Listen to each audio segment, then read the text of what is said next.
বাংলা টেলিভিশনে বিভিন্ন সময়ে একসাথে অনেক পরিবর্তন হয়।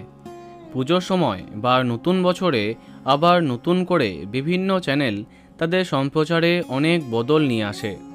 এই বছর পুজোর পরেই একরাশ নতুন ধারাবাহিকের আগমন হচ্ছে।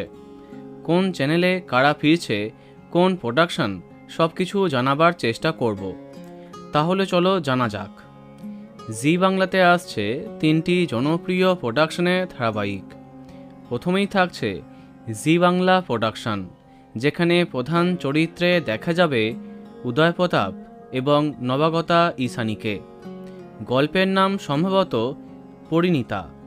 অন্যদিকে শোনা গেছে জি বাংলাতে আবার আসছে টেন্টের নতুন ধারাবাহিক, যেখানে গল্প গড়ে উঠবে হকি খেলাকে নিয়ে।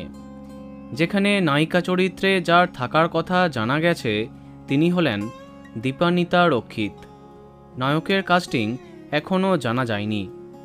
এছাড়াও যে ধারাবাহিকের জন্য সবাই এক্সাইটেড সেটা আসছে এনআইডিয়াস ক্রিয়েশনের অধীনে, যেখানে নায়ক চরিত্রে থাকছেন সবার প্রিয় আদ্রিত রায়।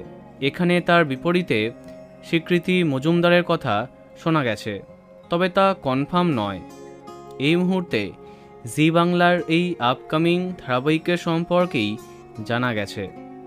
অন্যদিকে আছে স্টার জলসা, যেখানে সম্প্রতি একই সাথে আরম্ভ হয়েছে 2 শালিক এবং রাঙামতি তীরন্দাজ।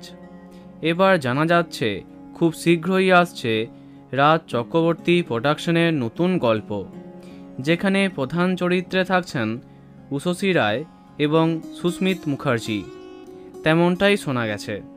এছাড়াও লীনা গাঙ্গুলির নতুন গল্প আসার কথা জানা গেছে, তবে তার কাস্টিং জানা যায়নি। তো বন্ধুরা, এই বিষয়ে তোমার কি মন্তব্য কমেন্টে জানাতে পারো। আর এই রকমই আরও অনেক ভিডিও পেতে সাবস্ক্রাইব কারেন্ট পজ। ধন্যবাদ।